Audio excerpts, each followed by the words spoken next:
Mateus capítulo 26, do 36 em diante.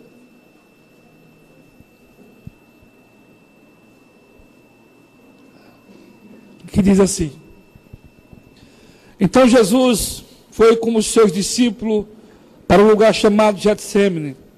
Ele disse: sentar-se aqui enquanto vou ali orar. Levantando consigo Pedro, os seus dois filhos de Zebedeu, começou a entristecer-se, angustiar-se, e disse então: a minha alma está profundamente triste, numa tristeza mortal. Ficai aqui, vigiai comigo. E indo um pouco mais diante, prostou-se com o rosto na terra e orou: meu Pai, se for possível, afastai de mim esse cálice. Contudo, não sejais como eu quero, mas sim como tu queres. Depois voltou aos seus discípulos e encontrou dormindo. Vocês não pudessem vigiar comigo e nem por uma hora?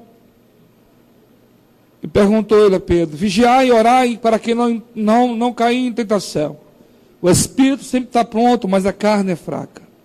E ele trouxe outra vez para orar: meu Pai, se não for possível, afastasse de mim esse cálice, se que eu beba, faça a tua vontade. Amém? Quero falar sobre um tema hoje: lutando sozinho.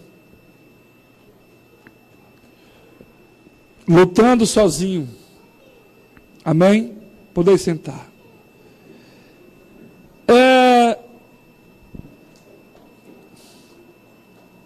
Era costume de Jesus ir para o monte. Quando você vai ler a Bíblia, sempre ia entardecendo, Jesus ia para o monte. E sempre ia três com ele: Pedro, Tiago e João. Sempre os três estavam ali. E nesse dia aqui, que Jesus estava orando, porque Jesus era 100% homem, 100% Deus. Nessa oração, Jesus como Deus, ele viu o futuro. Tá? Ele viu o caminho do Gólgota, como que seria difícil.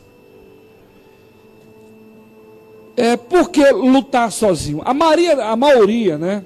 A maioria das vezes, as nossas lutas que nós travamos, a maioria da luta, sempre nós estamos só. Sempre. Se você for fazer uma análise da tua vida, Paulo, as mais lutas, angústias, sempre nós estamos só. Nunca aparece alguém para nos ajudar. Nunca. Humanamente falando. E Jesus estava nessa situação. Tá? E Jesus estava lá em cima do monte orando, Getsêmani. E nessa oração, a Bíblia diz que a angústia é tão grande, né? Tão grande, o desespero é tão grande, que ele chama os discípulos. Ele falou assim: não pudesse velar, orar comigo. Em Lucas fala que o seu suor se transformava em gota de sangue. Tão intensa era a luta e a angústia que ele estava passando, Jesus. Porque ele viu, né? O mesmo que ele curou, que ele alimentou, que ele abriu os olhos, estava no caminho, crucificam. Falso profeta, mentiroso. E nessa oração, ele viu o cenário, ele viu a situação que ele ia enfrentar. Ele era homem. Como homem, ele sentia as mesmas aflições que eu e você sente. Como homem, ele sabe que o que você passa, o que eu passo, como homem. Ele sentiu as mesmas coisas. E aqui, ele lutou contra esse sentimento, essa coisa que veio sobre ele, essa angústia, que queria tomar conta dele, Várias vezes ele fala sobre isso. Senhor, se puder, passa de mim esse cálice, mas todavia não faça a minha vontade. Porque a luta era intensa. Porque ali, nessa batalha espiritual, o diabo estava ali também. Porque a nossa luta é contra os espíritos. Tá? E essa luta é intensa para que você saia do propósito, para que você saia do foco, para que você saia da provisão de Deus, saia da mão de Deus. A luta do diabo é arrancar você do centro da vontade de Deus. Por isso, que no Salmo 34:7 fala que o anjo do Senhor acampa. Enquanto o anjo do Senhor estiver do teu lado, enquanto você estiver com Deus, o diabo não tem poder de tocar em você. Ele não tem poder de agir na tua vida. Ele só tem liberdade de agir na tua vida, na minha vida, quando há legalidade, quando há liberdade. Por mais que nós estamos só, né? Como eu falei aqui, vou repetir, a maioria das lutas sempre nós estamos só. E lutar só não é fácil. E eu comecei a meditar e eu vi pessoas que estiveram só. Quando você lê em 1 Reis capítulo 18, a Bíblia fala do profeta Elias. O profeta Elias estava no Monte Carmelo só. Elias contra 850 profetas do diabo. Ele estava só no Monte Carmelo. Mas o Elias, ele estava cheio de Deus, estava cheio do Espírito Santo, estava cheio de ousadia. O profeta Elias, a primeira atitude dele foi arrumar o altar. Ele levanta o altar, tá? Que o altar simbolizava Israel. Ele pega as 12 pedras que simbolizavam as tribos, ele coloca lá e ele diz assim: o Deus que responder com fogo. Hein, Bruno? O Deus que responder com fogo, esse é Deus. Eu vou dar a oportunidade para que vocês possam clamar. Pode clamar, depois eu clamo. Eu estava essa manhã orando em casa, aleluia, e Deus falou assim comigo, sabe o que ele falou para mim? Missionária Ana, a minha graça te basta.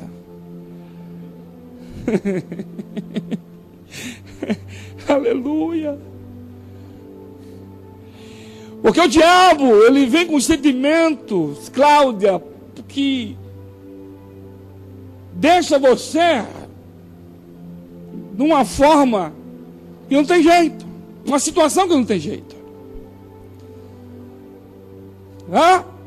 Mas quando você está em Deus, buscando nele, vê uma paz que não sei explicar, Deus te mostra o horizonte, um negócio sobrenatural. Fala assim: aqui, levanta, vai, faz o que quiser comigo hoje de manhã, vai, vamos embora. Porque quando você vai ler o texto, foi quando Paulo teve uma visão. Paulo, ele tem uma visão do terceiro céu. E a Bíblia diz que ele viu coisas inefáveis, ele viu coisas tremendas lá. E você, olha, se eu falar, vocês não vão acreditar. E depois dessa visão, veio a retaliação do diabo. Sonhe. Hoje eu passei o dia inteiro sonhando. Eu tinha parado de sonhar. Eu cheguei até aqui sonhando.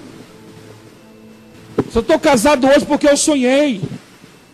Só tenho um filho hoje, homem, e uma filha mulher, porque eu sonhei por esse momento. Deus falou para mim que meu primeiro filho seria homem. E a Sofia, ele me deu uma visão. Da forma que ela era, branca, ruiva. Eu falei para o pastor: você é preto ter filha branca? Eu falei: então vamos ver, vamos nascer, você vai ver como é que é o negócio. Do jeito que Deus me mostrou na visão, ela é. Então, essa é a situação. Lutamos muitas vezes sozinhos. E a luta, ela é terrível. A luta, ela é constante. Dói os ossos. Tem hora que você não consegue respirar. Eu passei uma semana de luta, travadas. Dói os ossos. É como o profeta Davi diz dói os ossos. É como o apóstolo Paulo diz também, que ele sentia dor de parto, dor de parto pela igreja, que ele, cuidava, dor de parto. Tão grande é a luta que nós passamos. Jesus, ele estava enfrentando uma das piores lutas que você possa imaginar. Que a luta ali era para nos resgatar da mão do diabo, para nos dar liberdade. E essa liberdade é para que nós hoje tivéssemos acesso a Deus. E esse acesso você tem. Então, amado, você não está só. Vai, busca, não se entregue. O diabo quer que você se entregue. Ele quer que você não se mova. O profeta Elias, ele usou o que tinha, estava sozinho ele, contra 850 profetas e contra o povo. Porque o povo de Samaria respeitava aqueles profetas do diabo. Mas ele estava lá. O Deus que responder com fogo, esse é Deus. É o Deus que você serve, meu irmão. Aleluia. Quando a batalha se travar, não fuja. Quando você se sentir, cercado, não fuja. Não retroceda em nome de Jesus. Não fui, não retroceda. É retroceder, começar do zero. É retroceder, é Deus ter vergonha de você. A Bíblia diz em Hebreus 10:38 que o justo viveria de fé. E se ele retroceder, Deus não tem prazer na alma dele. Então não retroceda. O profeta Elias não retrocedeu. Ele enfrentou e Deus respondeu o profeta. Aqueles homens clamaram o dia inteiro, até meio-dia. Baal não respondeu com nada. Com nada. Mas na hora que o profeta Elias olhou por cima, você é um homem de Deus. Se tu és meu Deus e Deus de Israel, eu quero que o Senhor responda. A Bíblia diz que na mesma hora o fogo desceu e consumiu o holocausto. Você tem que entender uma coisa, que você entregou a tua vida na mão de Deus.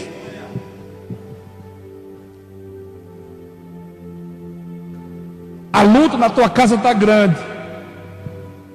A luta na tua vida pessoal está grande. Mas com essas lutas, essas guerras, você vai entender que está no controle. Só entende aquele que passa. Tá? Eu nunca vou entender uma mulher no sentido da gravidez. Só sabe a mulher, né? As dores que ela sente.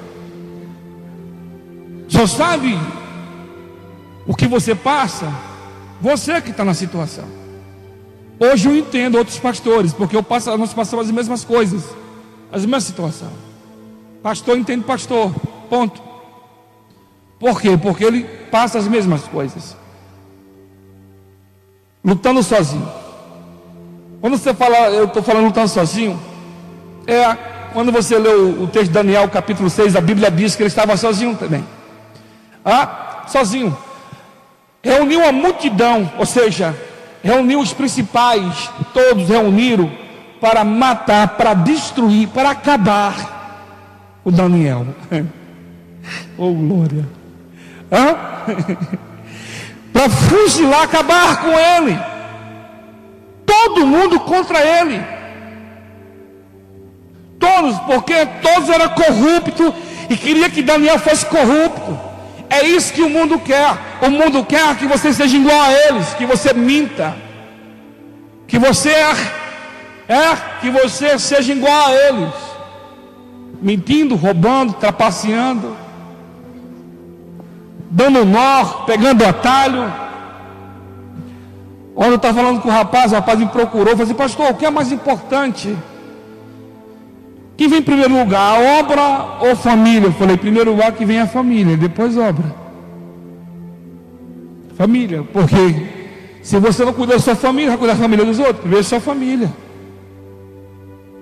Porque da mesma forma que você cuida da sua família, vai refletir nos vizinhos, tá? E nos teus parentes. Porque sufoca. Hã? Daniel estava nessa situação. Ele estava lá sozinho. E quando você lê o texto, era 120 províncias. Vão por aí 120 governador, prefeito. Estava todo mundo corrompido lá. Primeiro tentaram convencer ele, tá? É isso que acontece conosco. A incredulidade, ela quer te convencer que não tem jeito, que não tem solução. A circunstância, ela fala para você que é normal esse mundo, tá? A situação que você está vivendo, ela quer influenciar você a aceitar a situação, viver como todo mundo vive. Mas nós somos diferentes. As pessoas têm que ver a diferença em nós, no falar, no andar, no se comportar. E eles tentaram influenciar Daniel, tentaram convencer ele. Só que eles tentaram. Aí eles fizeram reunião e falaram assim: olha, seguinte, não dá. Ele não vai se corromper. Daniel já estava aposentado quando chamaram Daniel. E era um senhor já. Um senhor de 80, 90 anos. Aí eles fizeram: vamos pegar na lei do Deus dele. Na lei do Deus dele, Daniel era um homem organizado, era um homem que orava. Você tem ideia? Daniel tem uma responsabilidade muito grande, e nessa responsabilidade não deixava interferir na vida espiritual dele. Eu não entendo, né? Muitos, quando começam a trabalhar, deixam a vida, o trabalho secular interferir na vida espiritual. Entendeu? Muitos, como estão de boa, vamos dizer assim, então, em casa, tem a oportunidade de estar buscando e etc. E quando volta ativa a trabalhar, e eles afeta a vida espiritual. Eles não conseguem, né? Não conseguem colocar a vida espiritual dele no eixo. Porque eles falam que atrapalha muitas vezes, e não atrapalha.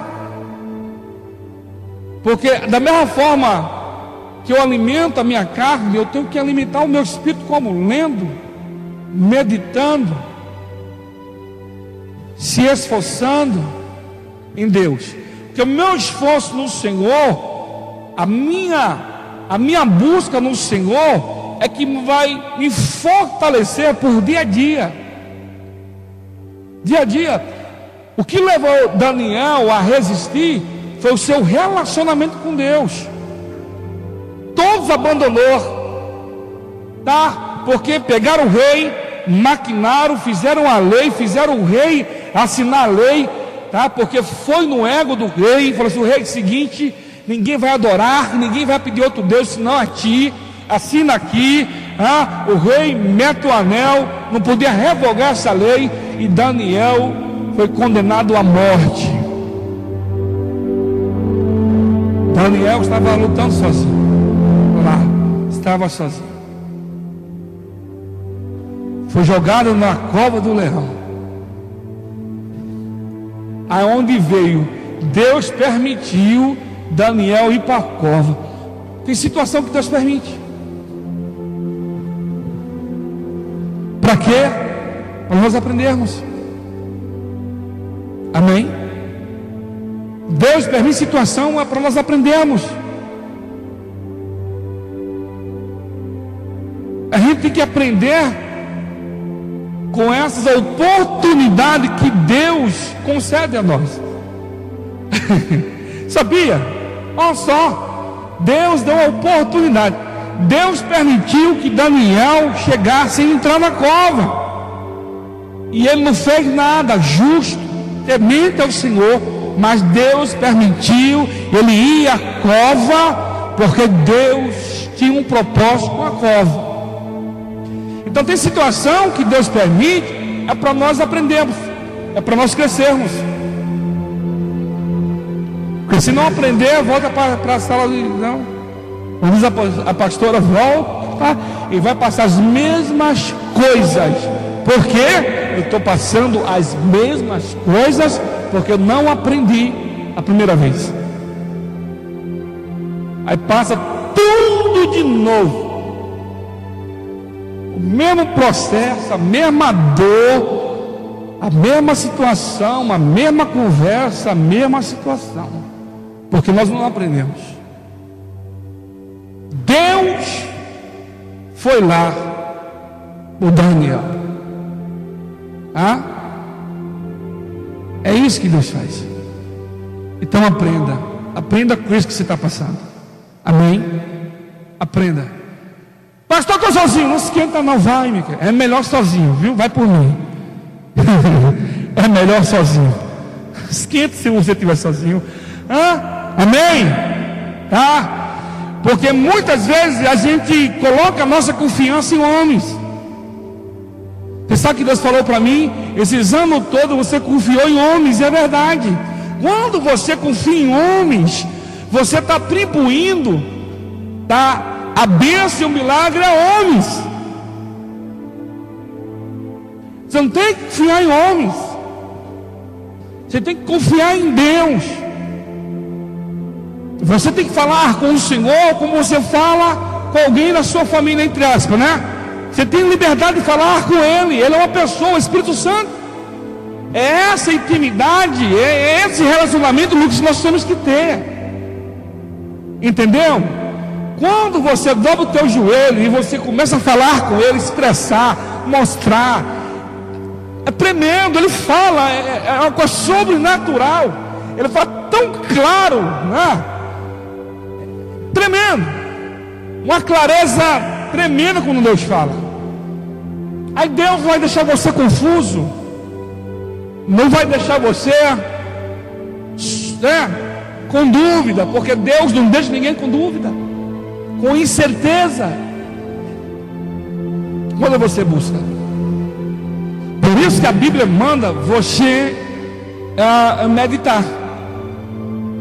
Medita nessa lei, e nessa lei medita dia e noite. Porque quando você medita na palavra, quando você começa a meditar e você começa a praticar, as coisas vão fluindo. Você vai andando, as coisas vão fluindo. Agora, quando eu tenho só o hábito de vir na igreja, sentar e ouvir a palavra e ir para casa, eu vou ver minha vida igual o mundo vive, eu vou ver cheio de dúvida, confuso, confusa, em conflitos, em lutas essas que a Bíblia diz que faz parte. Mas quando eu estou com o meu coração voltado à palavra, buscando Ele, isso vai me preencher.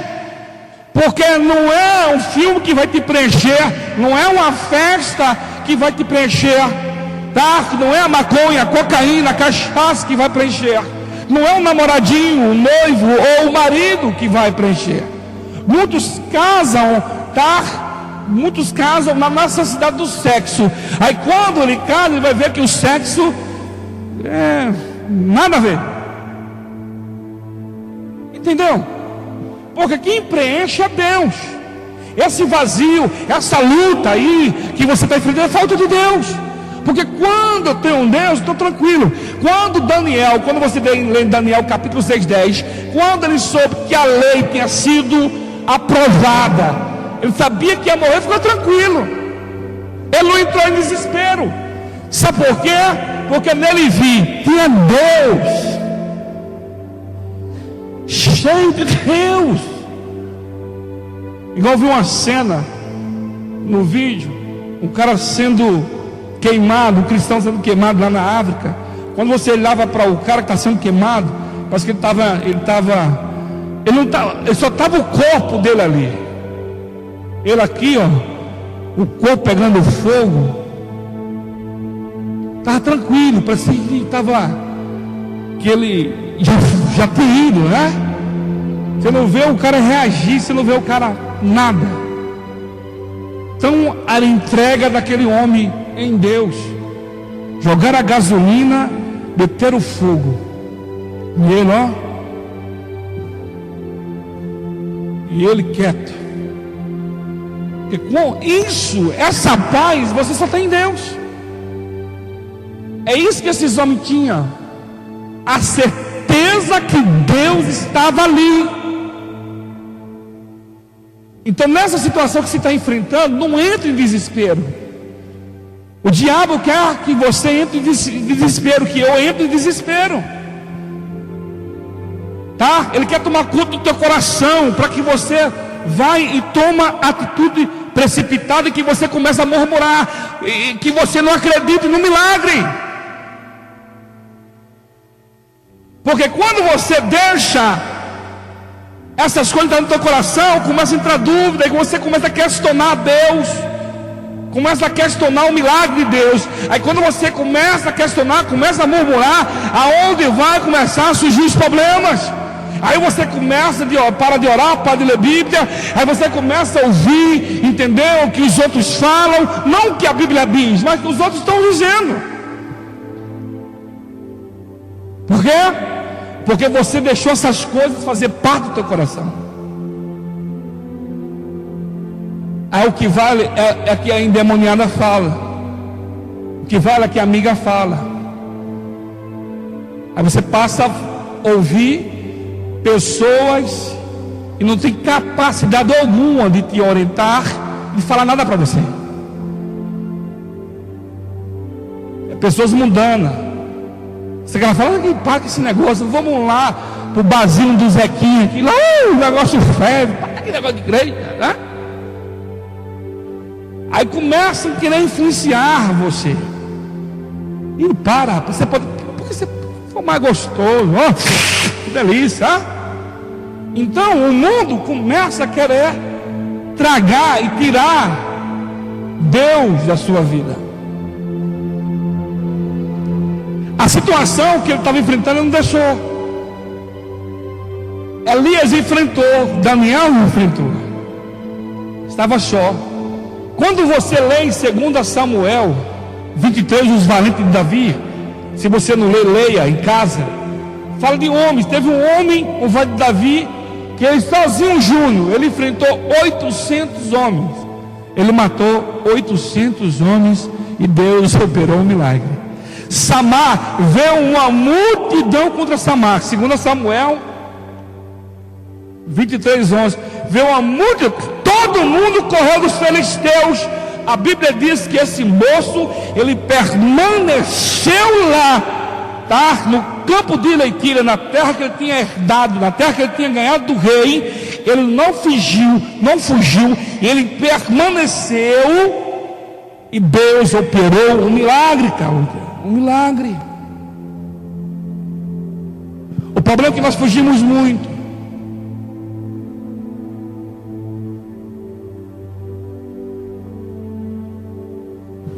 Papo tomando, não fuja da luta. Quanto mais você foge, pior fica. Não resolve. Jesus estava no monte Getsemane. Getsemane significa prensa de oliva. Amém? Paulo, Getsemane, prensa de oliva. Jesus estava sendo prensado naquele local. Prensado Lucas, porque sabia a responsabilidade que estava sobre a mão dele. A angústia era enorme, era grande. Tem dias que nós estamos assim, tem dias que o inferno inteiro ele mira os seus canhão e Ele nos bombardeia para tirar nós do centro da vontade de Deus. Pedro 5,8, a Bíblia diz que nós estamos aqui, os anjos ao redor e o diabo lá. Você sabe o que ele quer fazer? Ele quer tirar você daqui, porque tirando você daqui, ele vai te bombardear, ele vai te matar, ele vai te arrebentar. Então não saia, permanece. Estava falando com um jovem ontem, falei assim: pastor,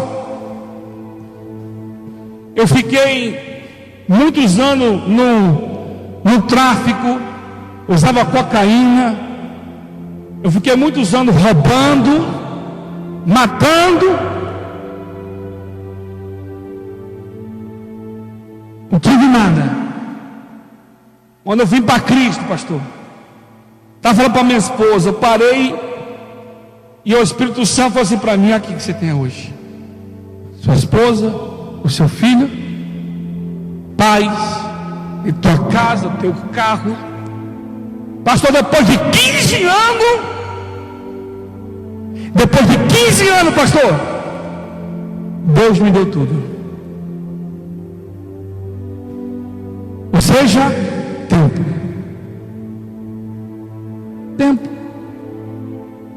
Porque tem hora que nós queremos, a gente chega na igreja ontem, já quer que Deus resolva agora. Eu nem plantei, eu quero colher. Aí muitos chegam na igreja: ai, depois que eu cheguei na igreja, a minha vida virou um inferno. Não, a tua vida já era um inferno, a tua vida já era preva, tua vida já era um caos. Você chega perto de Cristo, Ele começa a colocar as coisas no lugar. Eu quero falar para vocês que estão aqui: se você permanecer nele, buscando nele, refugiando nele, tá? Deus vai colocar as coisas no devido lugar. Deus dá carro, dá casa, Deus dá pai, dá esposa, dá filho. Deus prospera. Eu tenho exemplo aqui: Kelvin,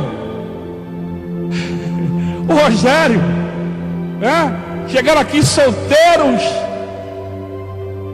O Rogério estava desviado, endividado. Rogério, não é verdade? Chegou aqui nessa situação aí hoje. Casou, Deus deu apartamento, deu outro. E eu falei para não vender, e vendeu, né? Deus deu padaria, Deus esposa, tudo. Quando você começa a trilhar com Deus, as coisas vêm.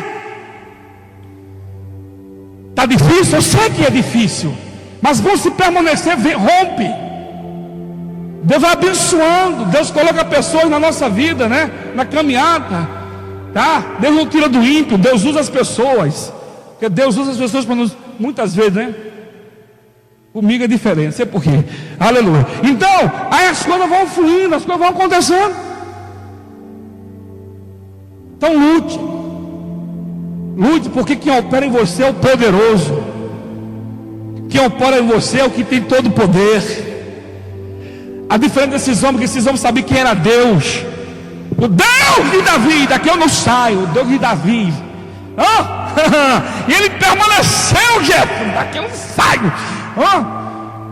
Teve um que lutou até o entardecer, que a Bíblia diz que a mão dele ficou dormente, e Deus operou um milagre. Paulo, Jesus venceu sozinho no monte Getsemane. Lá Deus começou a mostrar para ele o caminho do Gólgota, a humilhação, o povo rejeitando, gritando, mas ele permaneceu. Da mesma forma, permaneça. Daniel estava sozinho, venceu. Davi lutou com o gigante, todo mundo correu do gigante.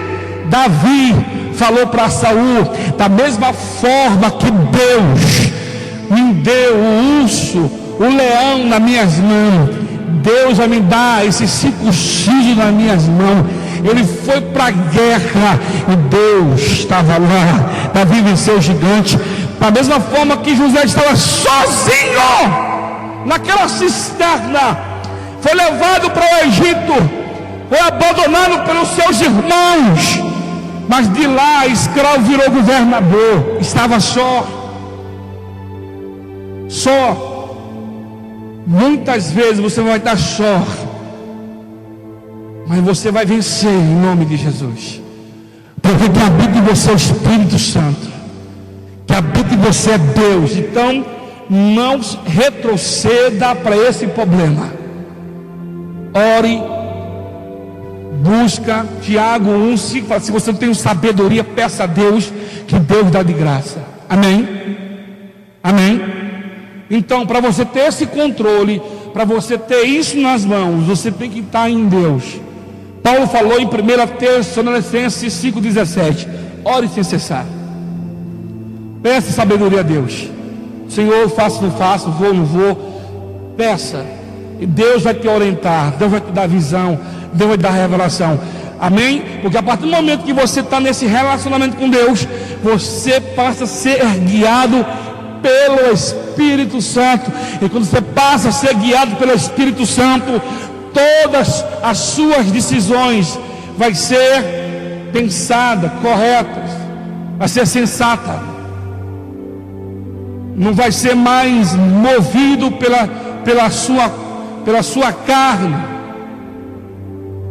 movido pelas suas emoções, que muitas vezes as nossas decisões elas são levadas pelas emoções, e essas emoções têm levado massa muitas vezes para o buraco. Porque muitas vezes Deus quer tratar com o Gilberto. Eu estou vendo o Gilberto, aí eu vou lá, né? Eu faço o papel de Deus. Ô Gilberto, vem cá, eu vou te ajudar. Aí eu atrapalho o Gilberto, me arrebento também, né? Porque Deus que Ele quer fazer, aí eu estou lá interferindo nas coisas de Deus. Não é assim? Então, busque por esse relacionamento com Deus, porque todo o controle está na mão dele. E Samuel fala que a vida e a morte está na mão dele. Ele abre, ele fecha a sepultura. O que eu tenho que fazer é orar. Orar. Ouça o seu líder. Quando o teu líder querer falar contigo, não endureça seu coração. Eu aconselhei muita gente, não ouviram, estão tudo arrebentado. Tudo arrebentado. Esses dias foi um pastor na minha casa que era daqui. Eu falei assim: pastor, até hoje eu não voltei por causa do meu orgulho. O meu orgulho falou mais alto do que eu. E o orgulho faz parte do Zé do Garfo, né? Do Satanás. Porque a partir do momento que você ouve, você vence. Eu já estava falando lá com o japonês, né? Tudo aquilo que eu falei para o japonês, ele ouviu. Tudo aquilo que Deus falou aconteceu na vida do japonês. Tudo. Do prédio, comprou um prédio. Da casa, que a mulher queria a casa, Deus deu a casa. Do terreno de trás que ele vai fazer lá, vai aumentar o trem lá, Deus deu.